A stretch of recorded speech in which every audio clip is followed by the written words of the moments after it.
Welcome in. Tuesday edition, Oxford Exxon Podcast. Chase Parham, Neal, McCready, Clark Ford Studio here with you today. Ole Miss and South Carolina from Columbia, South Carolina tonight, 5:30 start for that one. The Rebels looking for their first SEC win of the season. Carolina looking to try to beat anybody not named Kentucky at this point for the Gamecocks. Well, my parents' first season as head coach there in Columbia. So we'll talk that today. I guess we'll talk some a lot of NFL. Frankly, the next round of the playoffs are set. The NFL divisional round after Dallas demolished Tampa Bay last night in Tampa. So we'll discuss all those things and more coming up on the show. Remain on Walker Howard watch as he is expected to pick a destination here very, very, very soon. The story has been updated this morning. It's ready to go. It's there, prepared, just to Changed the word Sunday to Monday. And then Monday to Tuesday. Monday to Tuesday.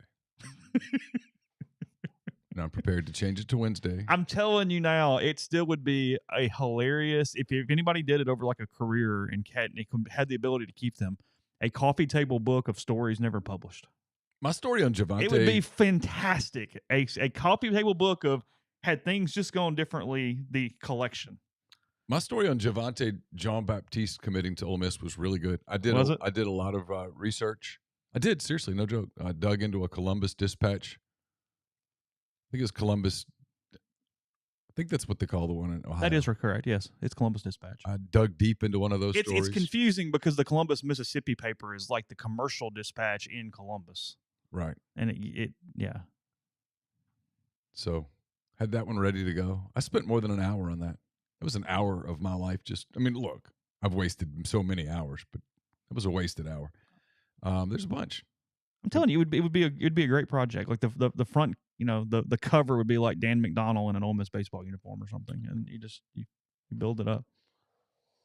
And let's see, there's a question in the thread already with the date continuing to be pushed back. No, it's not a sign. It's just he got in the portal on Friday, basically.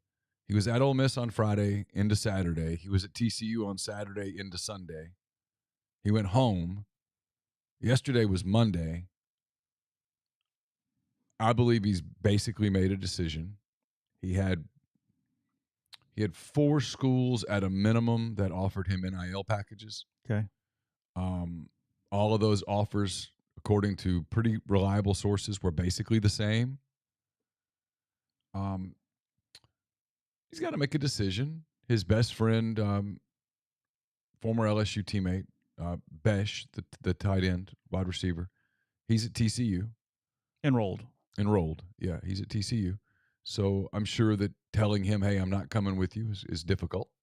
There's a family connection to the TCU staff. There's a family connection to the Florida staff. You have to make decisions, and it takes a minute. And anybody who's ever been around young people making college decisions, those can have a lot of second thoughts attached to them. It takes a minute to completely, unless you just grew up something like Walker Howard grew up a LSU fan. And so his first choice, even though his father, former LSU quarterback Jamie Howard, didn't really think it was the best decision, Walker followed his heart the first time. And a lot of times that's a mistake. So he committed to LSU and had a good experience at LSU, but was going to be the scout team quarterback again this year. So he went ahead and got into the portal. And so now they're trying to make a decision. And I'm sure that there's a part of them that are just, hey, let's make sure here. Let's be 100%. But I anticipate it will be Ole Miss. Yeah. I forgot at the top, the Oxford Exxon Podcast, Highway 6 West in Oxford, blue sky locations up and down I-55 throughout North Mississippi as well. Lunch specials, hot case, ribs maybe for dinner tonight. Pick them on the way home. You can early tip for Ole Miss and South Carolina, so you can get ribs on the way in, wet or dry. Call them ahead. They'll wrap them up, have them ready to go for you there locally at the Oxford Exxon. And again, coming to you from the Clark Ford Studio. We are Clark Ford's in Amory, Mississippi. Call the number 662-257-1900. Ask for Corey Clark. Tell Corey what Ford product you're looking for. He'll send you a quote within 15 minutes in business hours. right to the bottom line. There's no hassle, no haggle. You get your quote. The rest completely up to you. You can shop it around. You can do what I've done, what I recommend that you do, and that's hop into a Clark Ford today, 662-257-1900. Guest will join on the myperfectfranchise.net hotline. I knew I wasn't prepared for something this morning. Really? Yeah, no big deal. I mean, just haven't memorized a reader yet. At some point I will.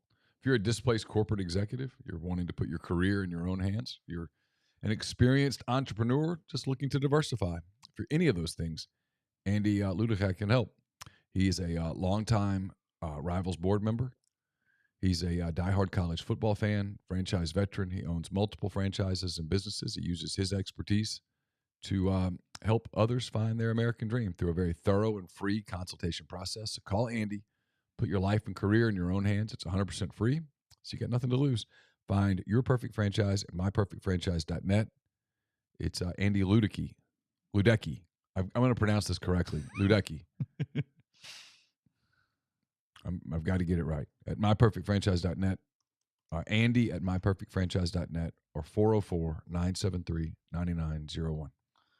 You mentioned it yesterday, how good of a job he does, but kind of got in feels a little last night. I was surfing Twitter, and Richard Deesh, who does business media journalism for maybe Sports Illustrated now, he's moved around a little bit, but he had retweeted a tweet from Olivia Harlan Decker, Kevin Harlan's daughter, and they worked the game again together last night. She is in sports media as well. Okay. And she had tweeted, "Hey, Dad, why don't we work some NFL games together? ? Excited to call our third network game this weekend on Westwood One Sports, Jags and Chief." And she had, in the photo in the tweet was the wedding photo of her dancing with her father at her wedding. So kind of a neat thing there last night. He worked some of the games with his daughter. Oh, that's cool. Yeah, he is spectacular. He's So he's amazingly good at what he does. I mean, literally, usually when you're listening to a broadcast and you get home, you can't wait to get inside so you can see it. Almost kind of felt like sitting in the truck, and especially for football, because you do that with baseball. You're fine listening. Hey, almost prefer baseball is preferred. Yeah, the preferred medium actually is listening a lot of times if they're good.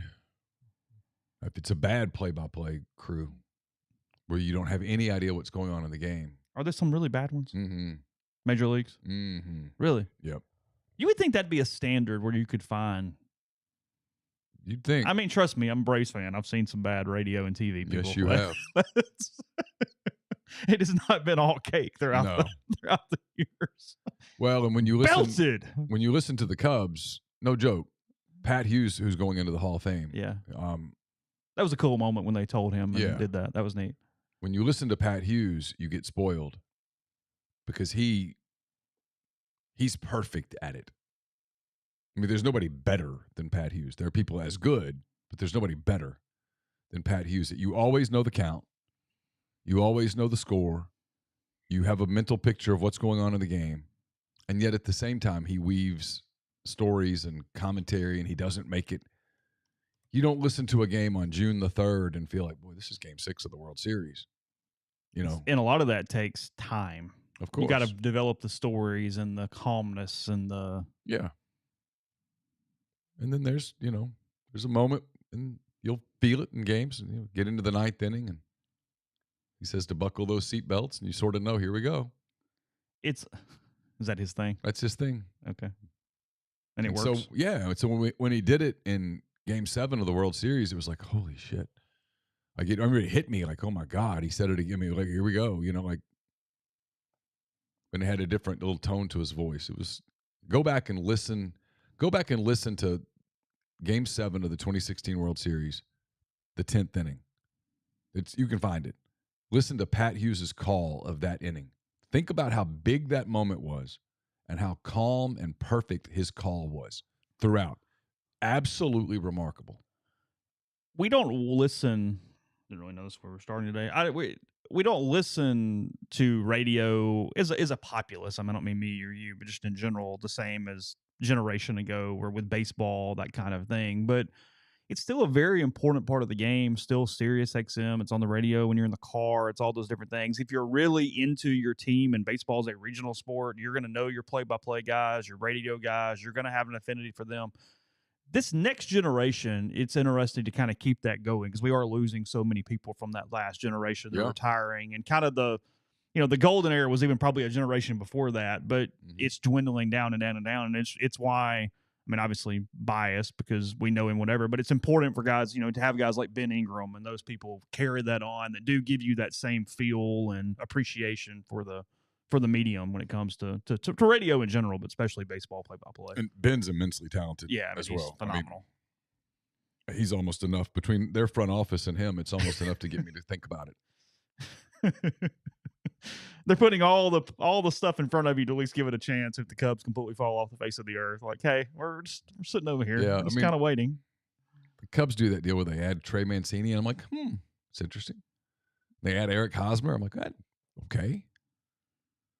I just kind of keep sort of, every time I start to get off the hook a little bit, they just kind of hook you back on just for a minute.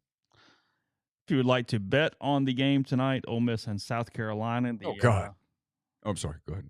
What? I had a visceral reaction to why you would bet on that. The Rebels are 6.5-point favorites in Columbia tonight against South Carolina. So you can do that. The money line, if you'd like to bet on Ole Miss, you have to pay $240 to win 100. And for the people that are asking, God, is South Carolina that bad? Yes. They're not good. No, they're bad. South Carolina, if you'd like to bet on them to win a basketball game tonight, you can bet 100 and win 220. Okay. The over-under is 131. Wouldn't touch it with a... Would you go under if you had to? 65-ish. Yeah, because Ole Miss really defends well. And if you told me South Carolina got held to 50-something points and it turned into a rock fight, I'd buy it. That's almost kind of what I expect. But I don't know how anybody, and this is no knock on Ole Miss, I don't know how anybody can watch Ole Miss through 5 conference games and go, oh, yeah, they're going to win. Because they don't shoot well. They miss lots of shots. And so if you're missing shots, it's hard to feel good about a team that's that erratic offensively. South Carolina does have 4 different players in double figures, though. I mean, hey, they got stuff going for them. It's all good. In all seriousness, G.J. Jackson's really good. He's averaging 15 a night. He can be a microwave and put you in a bind tonight. Yeah, he's a guy you have to defend. He's a guy that his best basketball is way in front of him. He will play in the NBA. Probably next year. He will probably be a late lottery pick. He's got just a huge skill set. He's very raw, very young. But he's a guy that down the road you'll see him play in the NBA. And sometimes he's really good and sometimes he disappears, which is par for the course for super elite players like that. But, yeah, you're asking questions about South Carolina's acumen as a basketball team. They barely beat South Carolina State. They lost to Colorado by almost 30. Or actually, sorry, they lost by 32. Mm-hmm. Davidson beat them by 9. Furman beat them by 19. George Washington beat them by 24. Yeah, but he was good. That dude. They beat Georgetown 74-71 in overtime. And unless it's happened in the last week, Georgetown is on a historic conference losing streak run. It's like 28 in a row or something. I think it's still going. Patrick Ewing's still the coach there, right? For now. I mean, yeah, it seems a little ominous, but yes, that's the situation. Feels safe to say that if you're covering Georgetown, you're covering a coaching search in the next couple of months. Lost to UAB, lost to Vanderbilt, Tennessee, and then this last week, which is one of the weirder weeks you will see in college basketball, Tennessee beats them in Columbia 85-42. Mm-hmm. They go to Rupp and win 71-68, kind of dominate the basketball game. They had the lead throughout, maybe even wire to wire. And then the other day, as we mentioned when I got confused, A&M 94-53 over the Gamecocks. So it's. I think Ole Miss wins. I said this yesterday. I think Ole Miss wins. I would, if you made me bet, I'd bet on Ole Miss and lay the 240 to 100. Lay the points. I mean, I guess, but if you're betting this game, you have You either have money to burn or you have an illness. Not a great betting game. No, there's no sign where you go, hey, right here, this is No. the matchup. This is the thing. Vegas is wrong. Like, I would have absolutely loved A&M minus whatever the hell it was against South Carolina, because A&M's coming. I mean, they're playing well. Yeah, whatever that is. But no. Not so much. No, wouldn't like it at all. Tennessee, Mississippi State is tonight. The Volunteers giving 6.5 in Starkville. Oh. Mm-hmm. I don't hate Tennessee minus the points there. No, I don't either. I mean, State can't shoot. And Tennessee will lock you down defensively. I mean, that's the thing. Alabama's in Nashville tonight. The Crimson Tide minus 8.5. Ooh, I don't mind Vandy plus the points here. Really? You like Vandy plus 8.5 today? Vandy's playing pretty well, and you got to think Alabama's a little distracted. Sure. Got to think that was a weird flight. Nate Oates' answers yesterday were. What do you say? Well, he was asked, if anybody else was involved. And his answer was kind of along the lines of everyone's going to make the trip. It was not a no. That's a weird answer. It was a weird answer. Got to be a weird. I mean, they're not robots. They're not locked in today, I wouldn't think. Now, they're good. Vanderbilt's pretty good at home. Vanderbilt's played better lately. I don't hate Vandy plus 8.5. Kyle, thank you for the super chat. He says, is Alabama on upset alert? I don't think Vandy can win the game, but if you told me Vandy played them within 5 or 6 points. So you like the 8.5 more than you like the plus 315 money line? Yeah. I don't think Vanderbilt is going to beat them. But if you told me that's a 5-point game, I completely buy it. Over under 155. This one. Well, they can both score. Yeah. Vandy can score. Yeah. Big number there. Georgia's at Kentucky tonight. The Wildcats are giving 9 to Mike White and the Bulldogs at Rupp tonight. I'd probably take Kentucky and lay them. Minus 500 on a money line, plus 435 on a money line. Actually, sorry, it's going up. It's up to 11 now. 9 to 11. Now you're getting into a big number. That's getting a little. Georgia can't score much either. It's not their deal. And look, Kentucky, they got a big win. Now they got to build on it because they've got that horrible South Carolina loss on their resume that's like a flashing light. Can't miss it. And their net's going to be sort of bubbly. They can't afford to lose to a Georgia at home. So jump into it. Is that all the SEC games? Tonight, and I mean tomorrow. Oh, there's some tomorrow. That's right. Yeah. But I don't have lines on those yet. Gotcha. So it'll be tomorrow's thing. Last night, Dallas dominates Tampa Bay from the jump. Just a complete mauling last night for the Cowboys. They move forward. They will face San Francisco in the last game of the weekend. That is Sunday at 5:30, I believe, is the start time for that one. Really, really good day on Sunday. There with that lineup, but we talked about it. A couple different things going on with this game. The main one being Dak Prescott. He missed his first 3 throws, and then he was basically perfect the rest of the night. He was phenomenal. Throws for several touchdowns, runs for another. They had a huge lead, even despite the poor kicker who I wanted to go hug for just missing extra point after extra point after extra point. And then ESPN not televising his made extra point. I know. It's like, that's why we're here at this point. I know. I mean, let me see the kick. I saw the kick go through, but I didn't even see him kick it. I'm like, I only stayed up for this. Yeah. But I was like so thankful the kid made the kick. And then Dak Prescott over there. Look, I'm going to praise him in a minute. Okay. Go ahead. But you can't get caught on camera bitching about your kicker missing kicks. No. You're the leader of your team. You're the leader of your team. You can't. You're the face of your franchise outside of Jerry Jones. Because the kicker probably didn't get caught on camera bitching every time you threw multiple picks that's this a year. good point. Probably didn't. Just thinking out loud. Dak, you had some games where you didn't play well, and that's why you lost. And that's part of being a quarterback. And the other part of being a quarterback is that you've got to be a corporate face publicly. Can't get caught on camera. In a game you're going to win, bitching about the kicker. Because that same kicker might get called on next Sunday to go win a game for you. Think he's on the roster next week? I don't know what else is available. I mean, if you're Dallas, the 2 questions you have are, should we replace him? Which is probably yes. And then can we replace him? And now Grind says he lost the over because of the kicker. No, you didn't, because they went for the touchdown instead of kicking the extra point. Kicking the field goal later, so they got those 4 points back. It's 31 either way. Because they would have had no reason to go for a touchdown at that point. I doubt if Dak was thinking about the over. No, I know. I'm just saying. Yeah, technically you got those back because it did. Look, it was a tough beat. I mean, that game finished at 45 and the line was 45 and a half. So yeah, they were right there on that one. Now on the flip side, after the first series, Dak Prescott was amazing, and if Dak Prescott if he can channel that and play that well with those weapons, they're a contender.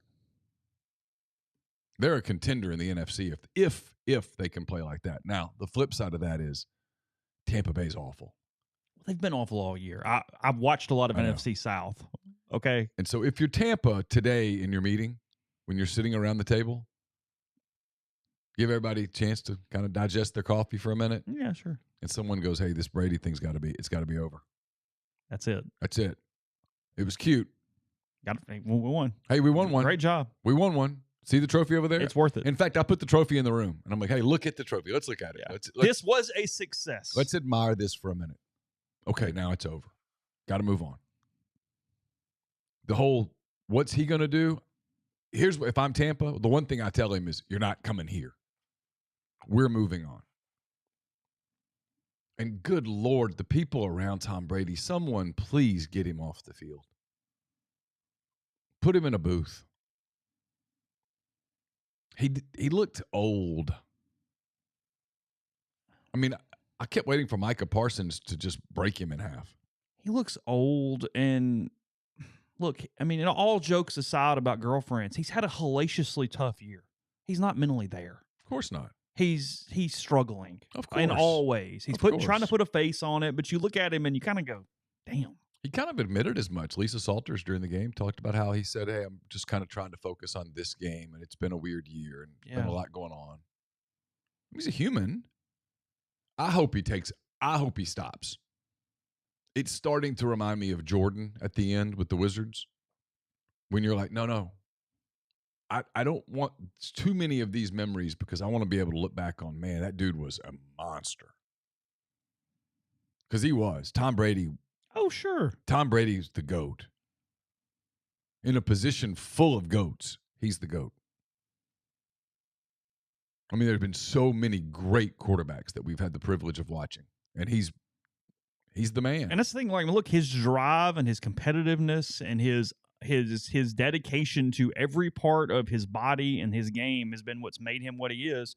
But I don't know. I was watching that game last night, and again, the human element of it, I kind of went, is he going home at night and kind of getting the quiet and going, screwed up? Yeah. I mean, probably. He came back for this, and it ended everything. I know people are going to talk about the Jets, and they're going to talk about Denver, and they're going to talk about whatever, but he would be 46 years old. It's silly. It's over. It's over. Hopefully, it should have been over last year. He should have walked off that field, and we would not have had this year to reflect upon. Exactly. Because last year you would have said, man, dude went out on his own terms. Yeah, last year was the time. Playing fairly well. What this felt like is if Drew Brees had come back one more year, where you would have just watched that and gone, nah, Drew. And these guys are wired different. Like, they miss it. Like, people talk about, it's the big joke, right, about Cliff Kingsbury. Yeah, sure. Bought a one-way ticket to Thailand. Okay. And I look at her and I'm like, I get it, dude. 100%. I mean, he's protecting himself from himself. Don't make any rash decision. Right. Because, I mean, look, all these people are competitive as hell. That they don't go, oh, no, I got to fix it right now. I'll take the first job. Let's go work. I got to fix my legacy. We got to win games. No, chill. It's just go so away. Many of these guys are wired in a way that chilling is not possible. Go to Thailand, hang out, eat some food. $20 million. It's going to be all right. And when you come back in a year, if you want to coach, somebody will hire you. Because it looks like where he's staying is really nice. And if I don't think he picked a hostel for his outing. And if she's going to hang around in that bikini for 365, there's no reason to come back. Maybe ever. It was kind of going in 5 years. Cliff Mm. Kingsbury's still going to be in Thailand. If she's still there in that bikini, I get it. But some of these guys just aren't wired that way. That's not the way they are. I got to come back. I got to get back to it. I've got to grind. We'll see. Like Sean Payton took a year off. And when you listen to him now, he sounds so fresh. He does.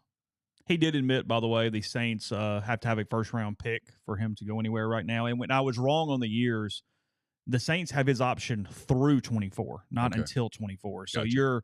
you're basically, if you're one of these teams, and he interviewed with the Texans yesterday.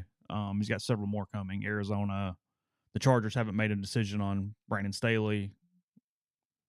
There's another job open too, Denver. He's interviewing at Denver as well. Yeah. I don't see him going to Houston, but nonetheless, you have to decide if a first-round pick is worth 2 more seasons with Sean Payton, because you're getting him 2 years earlier than you would be able to without giving up a first-round pick. That is the decision. He's got a lot of value. Oh, I've seen it. If it's a late first-round pick, I'm probably in. If Sean Payton is coaching, and the Saints are in the playoffs this past year. Now, Yeah. Again, they weren't going to win it. They weren't talented but they enough, would have made the playoffs. Tampa Bay would not have had that last night. That game would have been in New Orleans last night. Yes. I mean, you give him a good quarterback and look out.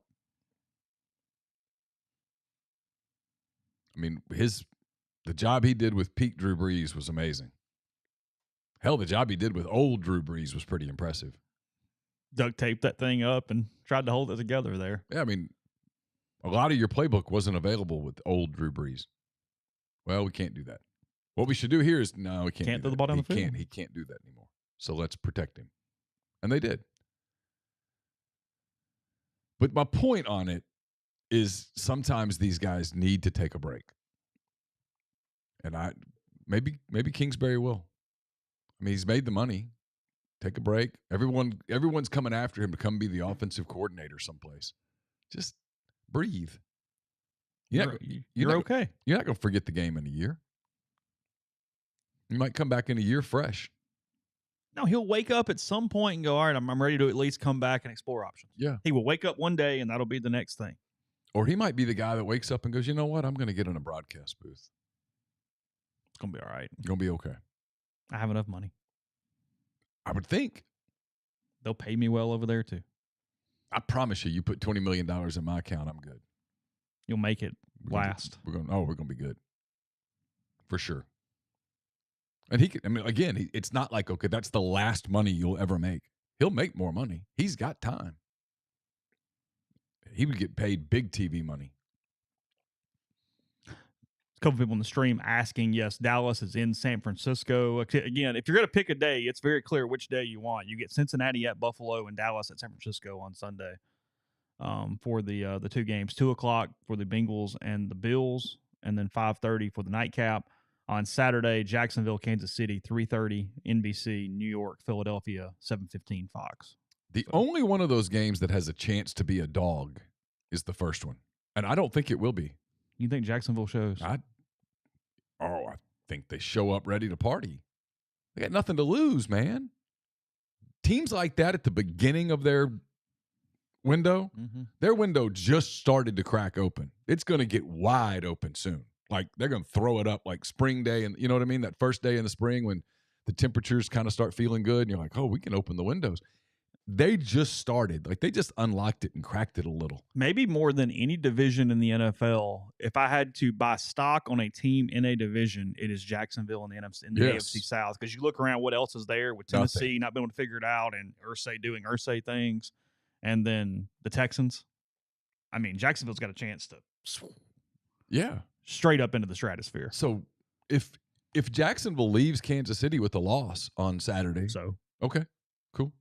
Hey, that Mahomes guy, he's good, huh? Yeah. Yeah, he was good. We'll be back. That's what they'll say. Yeah. And they're right. We learned from that. Cool. Yeah, we're All cool. right. Okay, everybody's got to, it's first time. We got to win. They've got a playoff win. It's house money. They're chilling. Kansas City, on the other hand, the window's been wide open. And it's still fine. It's still pretty open. But you remember the Saints when you could see the window start to close? Or when the window, the frame got smaller? Got a little tight. If you're Kansas City, you're running out of years. You're running out of years where it's wide open. So there's going to be a little tightness, and let that game get into the third quarter, and they start kind of feeling the demons from a year ago when Cincinnati beat them, and Tom Brady in the Super Bowl, years that everybody thought Kansas City would win the Super Bowl. The 49ers, the most expensive ticket so far this weekend. The Dallas San Francisco game, $348. They get in price there for that one. $193 at Orchard Park, $270 in Philadelphia, and $144 in Kansas City. Are get-ins as of this morning per vividseats.com. So or whatever that is. There's something cool about Cowboys Niners in a playoff game. It feels like the 90s, the 80s. Like The it feels 80s. like Well, I guess the last time they did it was Super Bowl 25.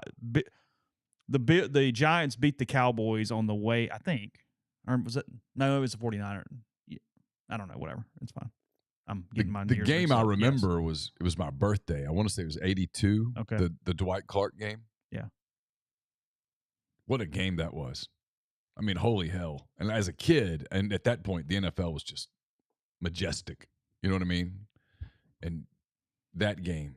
Did the 49ers beat the Cowboys in the NFC Championship game when Steve Young won the Super Bowl? When they played the Chargers in like 95? It seems like it, but I can't recall. I do remember that game at Candlestick, though, with Montana rolling to his right, and Dwight Clark. And what people forget is Dallas got the ball back, and they hit a pass over the middle, and Drew Pearson gets tackled by the back of his jersey. Otherwise, he scores. Oh, really? Yeah. Yeah, that does not play into account, does it? Yes, I was correct. San Francisco was the 1 seed. Dallas was the 2 in the 94 season, 95 Super Bowl. Okay. The NFC title game, 38-28. 49ers beat the Cowboys. That ended that Cowboy game. They'd won 2 in a row, and then they won the third the next year with the Steelers at that point. So then San Francisco rolled over San Diego 49-26 in the Super Bowl. That was that San Diego team, but I think started the year like 0-4 and still made the Super Bowl. Junior Seau and those guys? Yeah, Natron Means, I think, was on that team. What's a name from the past? Yeah, something like that. I think that's Stan Humphries? Was he the quarterback? I think so. Okay. I don't remember. Not sure. Sounds right. Interesting story I read this morning was talking about Bengals, Bills, and what do they do with the game tape from the 9 minutes. 7 minutes or 9 minutes. There was like 18 plays.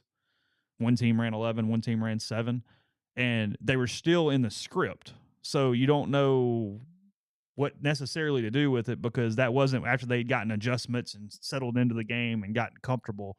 And there was a lot of it. There was kind of a lack of consensus on talking to players and coaches on, hey, this really means something, or we can take something from these two. And a couple went, I don't know. That's complete. Nothing that is showing how they would adjust if we do something yet. We weren't there yet. No one had adjusted. No. So in a lot of ways, because Cincinnati got the opening kickoff and drove and scored. Buffalo got the return kickoff, drove and got a field goal, and then Cincinnati was driving. Yeah, they all went, hey, it looked like a shootout, but I don't know. Like, it's too early. Don't know.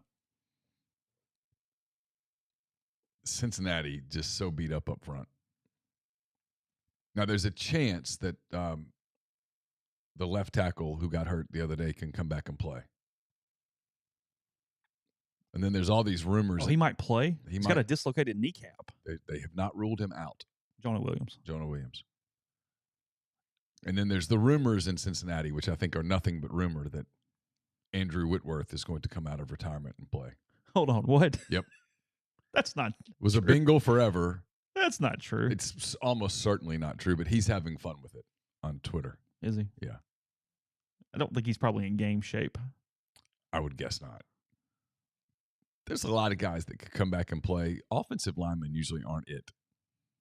Because they've either gotten bigger and out of shape, or they've gone on a diet and lost a lot of that weight. That's the thing. I was talking to Bradley Sawa one day, and he was talking about maybe it was the Bears had called him and said, hey, could you be here for like 3 weeks? We just need a real quick replacement for something. He's like, I've lost 30 pounds. Like, no, I can't play in the NFL. And whatever size had changed at that point. Like, no way.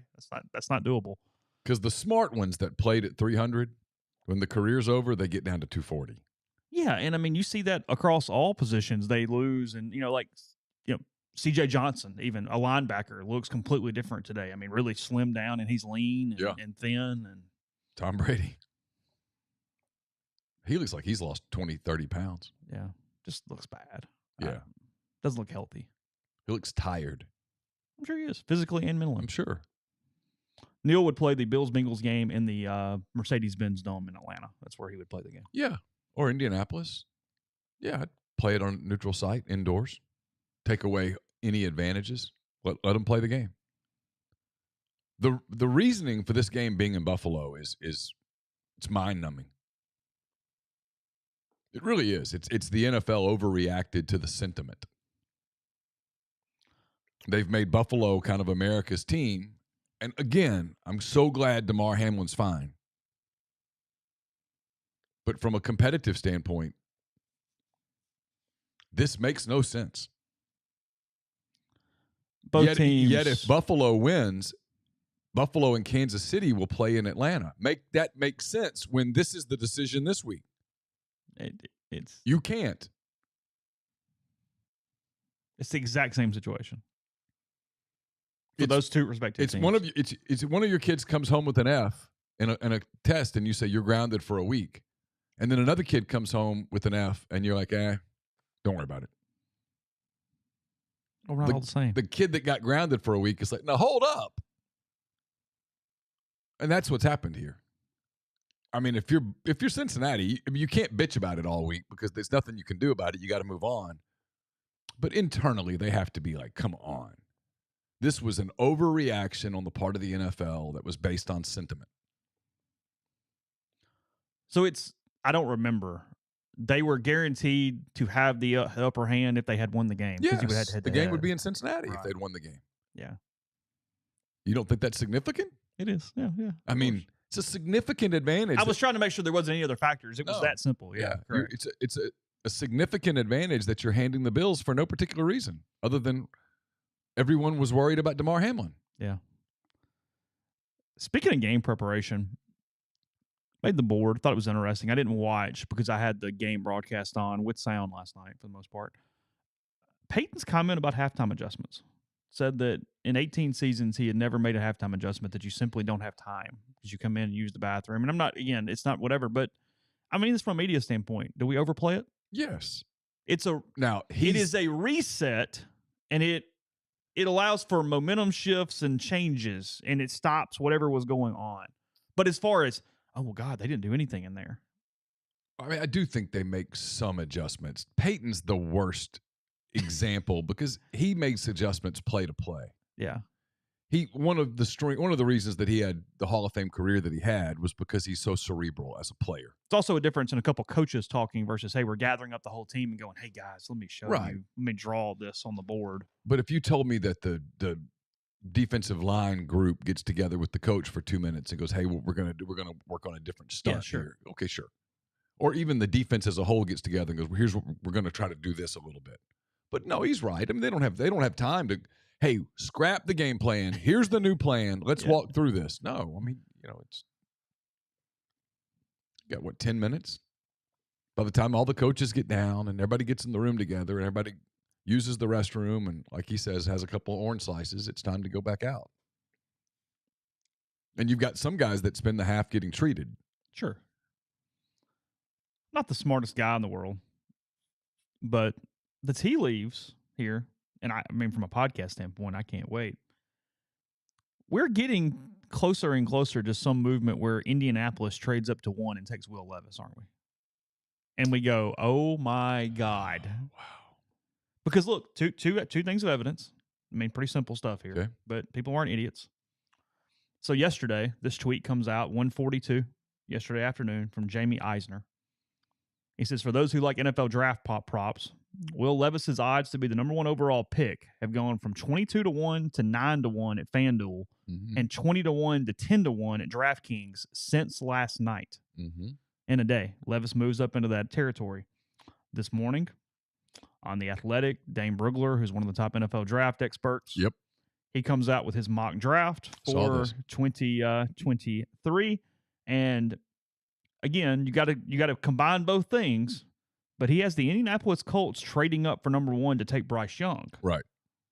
But with those odds coming in. And then at number 2, he has the Texans taking Will Levis.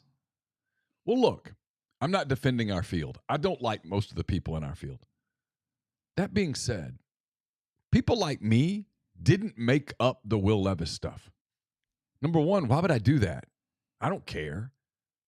Number 2, that would be so stupid to put my name on something if I was just making it up. I told people that Will Levis was being talked about with the number 1 pick because NFL people told me that. Not me. In fact, the day, I've said this before, the day of the Ole Miss Kentucky game was an 11 a.m. kick, and I got there super early. Remember this? Yeah. And I talked to the head of scouting for an NFL team that's not going quarterback first round. They know they're not going quarterback. They feel like they have their quarterback. And I said, "Why are you here for Levis?" And he's like, "Nah, we're looking at some other guys, whatever." He goes, "Don't be surprised if he's the first pick." And I went, "Really?" And he goes, "Yeah, that people love him." I mean, "What do you think?" He goes, "We're not doing quarterbacks. I haven't dug deep on him yet." He said, "Probably will because that's part of my job." He said, "But it's got the tools physically." Look, you're right, but if my team takes Will Levis over Bryce Young, I'm terrified. Sure. Terrified. Maybe ends up being right. Okay, we'll see. Are you at all concerned? You know, I'm a Bryce Young guy. Yeah, okay? I know where you're going. Yes, okay, I'm a Bryce Young guy. The answer is yes. Before anybody jumps me, I'm a Bryce Young guy. I love him, love everything about him, except one thing. Damn, he's small. Here's the thing, and I don't know 0.1% of what all the NFL people are paid a lot of money to figure out over the course of whatever. But I do know NFL people get paralysis by the information, and they freak themselves out and try to talk them out of everything. They have 4 months. It's too long.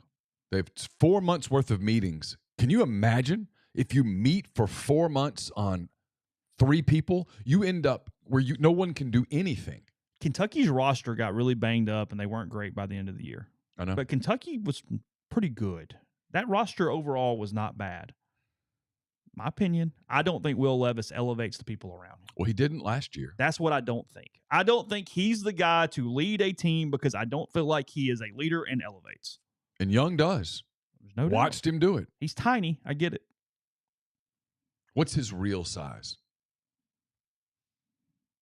I don't know. I mean, what do we have him? I mean, is he 5'11"? I mean, that's kind of the cutoff where if he's not, it's like, okay. My guess is he's somewhere between 5'10" and a half and 5'11" because all the scouting services had him at 6 foot. So he's an inch I bet he's shorter 5'11". So he's 5'11", 195 pounds. Sure. Athletic as hell. How big are his hands? How hard does he throw? Can he throw through cold? It's a California kid who played in the South. Can he play in the cold? If you put him in New York in one of those wind tunnels, can he push the ball? Can he throw when the wind's blowing off the lake in Cleveland? I don't know the answers to these questions.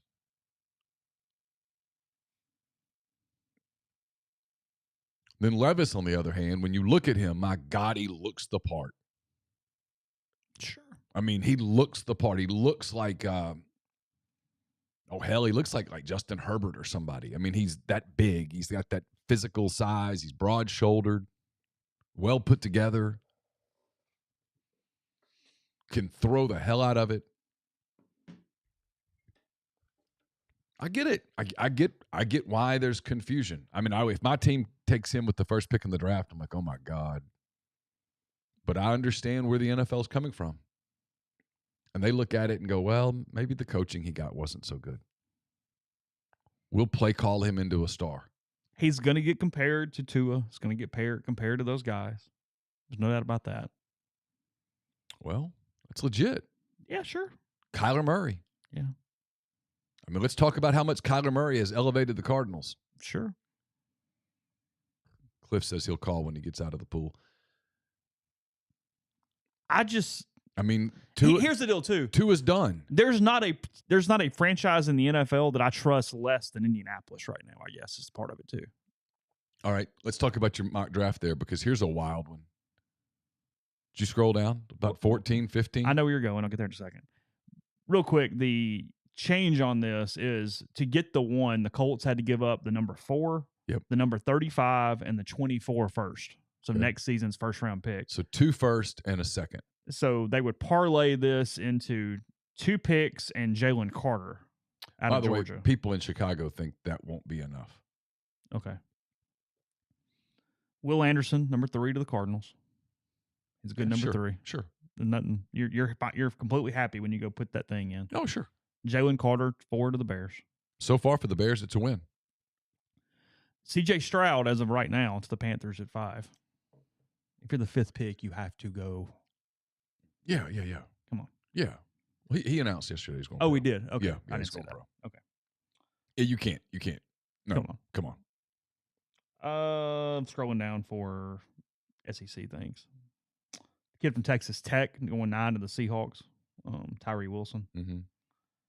Joey Porter, the corner out of Penn State, is the Saints pick. They give the Eagles at number 10. Yeah, we couldn't use a corner. I'm glad Philadelphia has that. No. Glad they have that pick. Broderick Jones, the tackle out of Georgia, the Titans at 11. Okay. Brian Branch, safety Alabama to the Jets at 13. I love him. And then, as you mentioned, this is interesting from a who they take position-wise and the actual name. AR-15, quarterback, Detroit Lions. Okay. Anthony Richardson at 15. So if I'm a Lions fan, I'm like, wait, what? Okay, I'm what? Why are we taking a quarterback? We got some needs, and we're in our window. Let's go. He looked good. And if I'm Jared Goff, my hand goes up and goes, well, now hold up a minute. Because I kind of feel like I answered questions this year. Kind of feel like I did my part.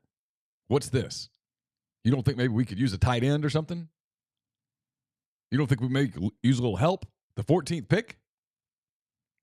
And then also I'm going, Anthony Richardson. You become Detroit again immediately. You're Detroit again. Okay, because let's be real. If you're going to question Will Levis, and I do, you got to question the hell. You have to have a Senate meeting about Anthony Richardson. Might be the one time we actually do need some committees and commissions. Yeah, I mean, someone's got to go, wait a minute, hold up. In last year's first round, the Lions made a major trade with the division foe to move up to a high upside offensive star, Jameson Williams. They can do it again this year and invest in their future at the quarterback position. Thanks to his size, athleticism, and arm, Richardson's a total freak show with a high ceiling, but he's still figuring out how to be a consistent passer. Jared Goff's presence would let Detroit develop Richardson at his own pace. You need help. You don't need a number 2 quarterback right now. I get the ceiling. I do. And he does have a tremendously hell high of a ceiling. talent. But his floor is down in the caves somewhere. You know those shows like when you were a kid, like in Scooby-Doo and them fell and they just went and kept falling? That's his floor. I'm not sure he has a floor. His floor is total disaster. Because that cat had a couple of good games at Florida, and he had some games at Florida. You're talking not elevating anybody. He had games at Florida where he was abysmal. Sure. With Dan Mullen and then with Billy Napier. Just horrible. Horrible. Had games where he was really good. But I can't use the 14th pick in the draft on a team that's ready to contend to take a backup quarterback. Just can't do it. Cam Smith, South Carolina, 16 to the Commanders. Okay. Drew Sanders, linebacker, Arkansas, 19 to the Bucks. He'll be a really good NFL player because he'll play that outside linebacker spot. He's physical enough, pretty athletic. Jordan Addison, wide receiver, USC, to the Seahawks, the transfer that we all talked about last year. Good, really good player. Ringo out of Georgia, the corner to the Ravens at 22. Okay. You okay there? Yeah, it's fine. Seemed a little whatever. Darnell Washington, I'm not sure Ringo's a great cover guy, but okay. Darnell Washington, one of the 12 tight ends that Georgia has, to the Jags at 24. Whew. That's what I mean. Their window just wide open. You're going to add a weapon like that? Yeah. They can sit there and pluck and pick. And yeah. The big wide receiver out of TCU, 25 to the Giants, Quentin Johnson. He's a good player, too. I like him. I guess you saw Luke Musgrave in person, the tight end of Oregon State, going to the Bengals at 27. He was hurt a lot this year. Otherwise, I think he would be higher. Oh, really? Yeah. So they might be getting a gift a little there at 27. Could be, potentially. Safety, Texas A&M, Antonio Johnson to the Bills at 29. Oh, he's a good player. Yeah. Bijan Robinson, really good running back out of Texas, to the Eagles at 31. Whew. It's a good draft for them. They get a corner and Bijan Robinson on a team that might win the NFC. And then they're going to the second picks. I'm not really worried about that necessarily. I'm just kind of curious if anything sticks out that makes sense. Jahmyr Gibbs, 39 to the Panthers. Saints finally with a pick at 40, taking a tight end out of South Dakota State. Well, that'll get my blood going. That's awesome. Jalen Hyatt, wide receiver, Tennessee, to the Titans at 41. Okay. Emmanuel Forbes, state cover corner at 52 to the Seahawks. He's a really good player. He's very underrated nationally. Agreed. Forbes should have won the Thorpe. It was dumb. Yeah. Wasn't even a finalist. Okay. That's all it really sticks out. So, yay. We have a lot of time to talk drafts. We got a minute. Wait, 3 months? Yeah, we got it's gonna be okay. It's all gonna Wow. But Will Levis, I mean, dude, there will be so many conversations about Will Levis. But hey, if you're the Bears, you're thrilled that suddenly there's this interest in Will Levis. Because now you've got interest in Bryce Young and Will Levis. You're right. If you're the Bears, you're like, hey, this price just keeps going up, boys. Phones are ringing. If you don't hit it, I will take Bryce Young. Hey. Oh, or we could take Will Levis. I can do whatever I want. Just never know. The world is our oyster. Yeah, I can. I mean, I think most people know the Bears are they're not going to go quarterback, but they can threaten it. But what they can do is they will at some point over the next 3 or 4 months. They will float a story at some point that goes, you know what, Phil's not quite. You bring them both in. That's what I'm saying. Yeah, you bring them both to. There Hallis will be a story though come out that kind of questions Phil's. Yeah. We'll have a week of it. They'll plant something to somebody and be like, Phil's just not really passing like they think. They could go quarterback. They'll take him out to dinner. Parade them all over town. Oh, yeah. Go to the Girl and the Goat and have a nice dinner with Will Levis. You'll bring Bryce Young in. Why not? Get to know him. Nice young man. Bryce seems like a very pleasant person. Bring him in. Maybe bring his family in. Get to know him a little bit. Why not? Have a day. Tour the hall. Scare everybody just enough. You show up at their pro days. You play the game. Is Gage going to be okay? Wide receiver got hurt late in the game last night, like the last few plays. I didn't see it. Yeah, it looked like it's not. I saw concussion, possible neck injury, but probably okay. Bucks wide receiver, they had to get the car. Like it was kind of a weird, scary moment late in the game last night. There was like 2 minutes left. Oh, no, I was long gone by then. You gave it up? What point did you quit? Made the extra point. Oh, really? Yeah, I hit the button. Because the outcome was decided. It was over. We knew it was happening. I was tired. It was time to go to bed. When he made the extra point. Literally, I stayed for the extra point. And I was like, that was kind of anticlimactic. Click.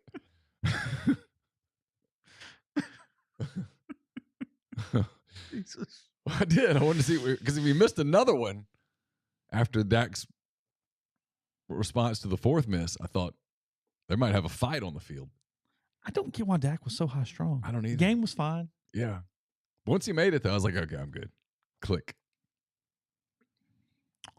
See it just come out if you want to talk about something that's completely meaningless and does not matter, but nonetheless, Ole Miss baseball ranked number 4 in the first poll of the college baseball season from D1Baseball.com. LSU's won. I have not opened it up, but I will 100% assume that is the case. Did you see that where they ask, and I'm going to get my numbers a little wrong here, but they ask every, I guess at the convention, every head coach or every program who's going to win the national title, and LSU got 186 votes or something like that out of the 300 and something teams. Oh, wow. The next team got like 12 or something. I mean, they're loaded, right? Just loaded. They bought a title. I mean, Yeah. it's from a sheer prospect talent standpoint, I mean, they're incredible on the mound, but if I had to question something, I guess it's pitching. But that lineup, dude, I mean, without injuries or something, I am just fascinated on watching to see what happens because it's loaded. And the scholarship thing's going to 25 next year? No, that has not been fully pushed through yet. I was actually, Rippy and I did a podcast last night. You can find that up right now on the network. And we dove into that. I don't think it's that soon, but I do think it's within the next 2, 3, 4 years for sure. So, and this dovetails into, I mean, I'm staring at it right here because I went to pull the rankings up. I thought that was another sign of what's to come yesterday. D1baseball.com, Kendall and Aaron and those guys, they released a second subscription option with their site. It is an add-on that is just SEC baseball. That is all it is. You can subscribe for a ton of extra SEC baseball coverage. Okay. And I looked at it and went, okay, know where that's going because that means NIL is completely increasing in the conference. That scholarship thing changes the structure for Alabama, Auburn, Ole Miss, all those teams, State, even more than it already has been with what they've got going on. You look at Omaha this past year, 6 of the 8 teams were either SEC teams or soon-to-be SEC teams. Notre Dame and Stanford were the only 2 that were not. Yep. They are completely loading up on these 14, maybe down the road, 16 teams and going, this is where the bread is buttered, and this is what we're doing. We've talked about this so many times that it's kind of a broken record, but I guess it bears repeating. If that happens, I don't think – I'm trying to think of other than the following in whatever order you want to put them in, okay? Texas A&M, LSU, Arkansas, Ole Miss, I guess State.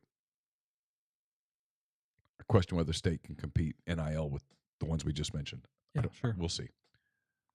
Other than that, who's out there nationally who can or who will? No, I mean, look at the thing here. I've got it up. By the way, it's the first time in the 9-year history of D1Baseball.com that LSU is the number 1 ranked team in the country. That surprises me in the preseason. Yeah. Vanderbilt's been just doing it year over year, sure. over year. I mean, no. I mean, who is scaring you in the non-SEC in this top 25 or top 10 or how many ever teams I named? LSU number Florida 1. State. Well, LSU number 1. Okay. Tennessee number 2. Okay. They're really good again. Sure. Stanford number 3. They're not killing anybody in NIL at Stanford. No. Ole Miss at 4. Okay. A&M at 5. Mm-hmm. Wake Forest at 6. Come on. Okay. Florida at 7. Because we haven't even named like Florida and Vanderbilt, who are not giving up the sport. I mean, if one of those teams wins the national title, you're not stunned. This year. Well, right.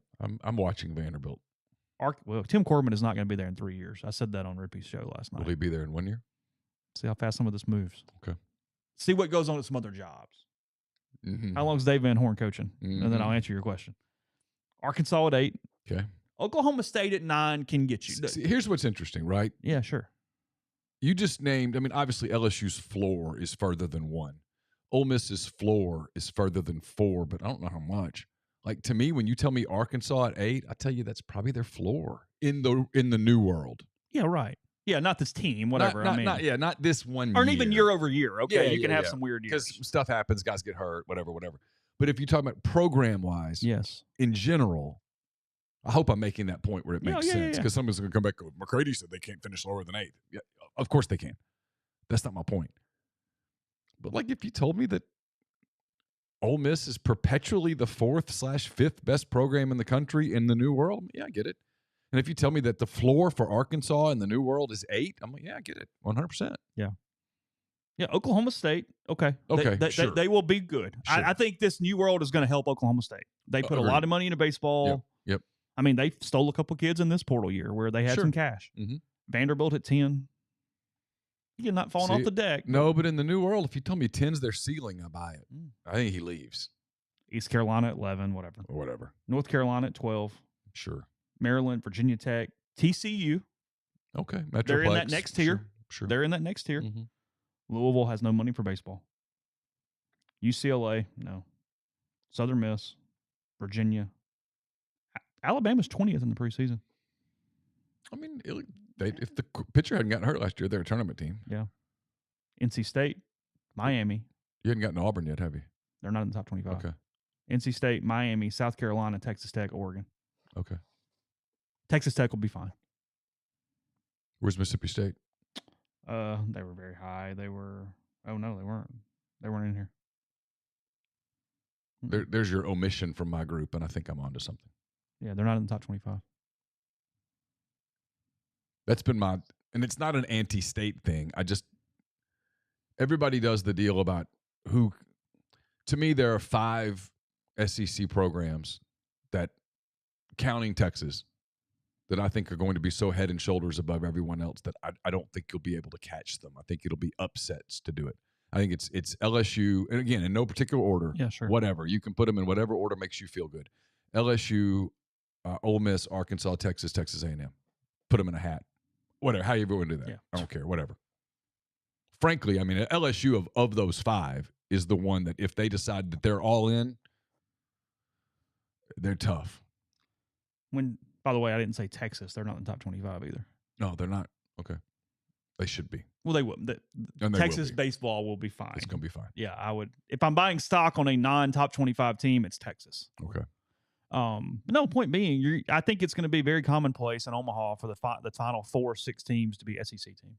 Yeah. And then just play each other. And in the same way that I think it's going to be commonplace in a 12-team football playoff that 3 of the final 4 most years are SEC. I expect it to happen. Be surprised if it doesn't. I don't know. They obviously didn't make the decision quickly or without a lot of research. I thought it was interesting that they essentially added a new website that was nothing but SEC baseball yesterday. It tells me that, I said this last night, it tells me that in 5-8 years, it's probably just secbaseball.com for the most part. Don't know how you're getting driven nationally outside of some stringers and some regional stuff that you need to do. Well, I mean, if I'm them, and you know more about it than I do, but I covered SEC baseball for a while. The interest level down here is so different than what it is anywhere else. Yeah, like if you'd be foolish to go cover the Big Ten the way that you cover the SEC. Mm-hmm. Foolish. The Mountain West. I mean, you can. Yeah, you could be. Yeah, for national appeal, you guys can do A&M LSU this week, or you can go do Michigan State, Ohio State. Well, it's easy. Yeah. So you just cover those 16 programs. And frankly, 2 or 3 of those will be like, peace out. Yeah, Missouri just keeps going. I'm glad we're not putting where's money Georgia here. in that? It's just odd. Yeah, they just don't care. But they kind of try. It just doesn't. But they don't care the way Ole Miss cares, the way LSU cares, the way Arkansas cares. They don't. The way A&M cares. It should be a top job. I don't understand. I mean, A&M's, all the resources are there for them to do whatever they want to do in baseball. Oh, yeah, they're going to be good. Yeah. Georgia just doesn't seem to care like that. Mm-mm. So we don't talk tennis very much, but the Australian Open, ESPN not having people on site, it's like the commentators, is affecting things. It doesn't. Why is no one on site? I don't know. I don't think they send anybody from a money saving standpoint. I think I saw that somewhere. It sounds different though. I think that's true. Yeah, it seems weird. I mean, I watch very little. I caught the highlights and the stuff of Andy Murray winning because he won like his 50th Australian Open match yesterday in a 5-setter. But yeah, I don't know. I used to watch a ton of it, and it just seems odd that you wouldn't want to send McEnroe and all those people. And maybe they have some analysts there or something. I just don't think they sent the full team where they're doing. Yeah, weird. I hadn't stayed with it. I mean, again, if I'm completely wrong, but that was what I gathered from things very quickly overnight. So you guys can. I mean, this is my conspiracy theory that just comes to mind. Is it because they really don't want to have to do the Djokovic thing as he progresses through the tournament? I mean, they're still covering it though. I mean, they're still showing everything. Okay. I mean, it doesn't seem that anything has changed. So they're just trying to save some coin. Yeah, I mean, it's happening all over the media world at this point. Yeah, 100%. So, I don't know. Anyway, Jim Harbaugh staying at Michigan. I guess last thing there. I mean, his president said so I'll take his word for it. Maybe he didn't have any options. Well, that's sort of what it feels like, right? I mean, he's going to be all right. He's going to get a raise. He's fine. He's done a great job at Michigan. I mean, they're a top 5 program. They went to the playoffs 2 years in a row. I mean, there's a long list of programs that would trade places with Michigan right now. So, not going to bash the guy, but it just doesn't feel like he has the NFL stock that he once had. And that's not really the way the NFL's going. Look at who's succeeding in the NFL. Mm-hmm. It's career NFL guys. It is. I mean, Peterson at Jacksonville, he won with Philly. It's Brian Daboll. Look at who's succeeding. Zach Taylor, Andy Reid, Sean McDermott. Those aren't college coaches. Those are NFL guys. That's who's winning. No, there's not a lot of history and standard of the college coach going, hey, and now again, I know he's been there before. I know he's won. I get it. Yeah, he did. But he's been gone a minute. By the way, the latest bracketology had Missouri a 9 seed in the NCAA tournament. Okay. Thought that was. What do they have? 6 teams in the tournament right now? From the SEC? Alabama, Tennessee, Auburn. 5 in this bracket because this is before Kentucky beat Tennessee. So they'd be back in now, but Kentucky was the first team out in this. And they've got Arkansas in, and Arkansas is tenuous right now. They have Arkansas 6. Yeah. They played a hell of a schedule, and so their net's really, really good. And if they can just play 500, they'll be okay. But they're going to have to start winning some games here soon. They have Auburn a 6. Yep. Bama a 1. Yep. Tennessee a 2. Looking. Tennessee a 2. Mm-hmm. Yeah, that is correct. Missouri in. Yeah. I mean, as of today, I think Missouri's in the tournament. Yeah. As of today, Florida would be on the bubble. So, anyway. All right, more NFL tomorrow. Some college football tomorrow, too. Some stuff we didn't get to. We'll get to some of that. We'll talk about whatever happens tonight in Columbia. We'll at least catch you up on that game. Again, 5:30 start for that one there in South Carolina. Some more SEC games tomorrow on Wednesday as well to finish out the midweek schedule. Whatever else comes up between now and then. So appreciate you on the stream. Thank you. And we will talk to you again tomorrow.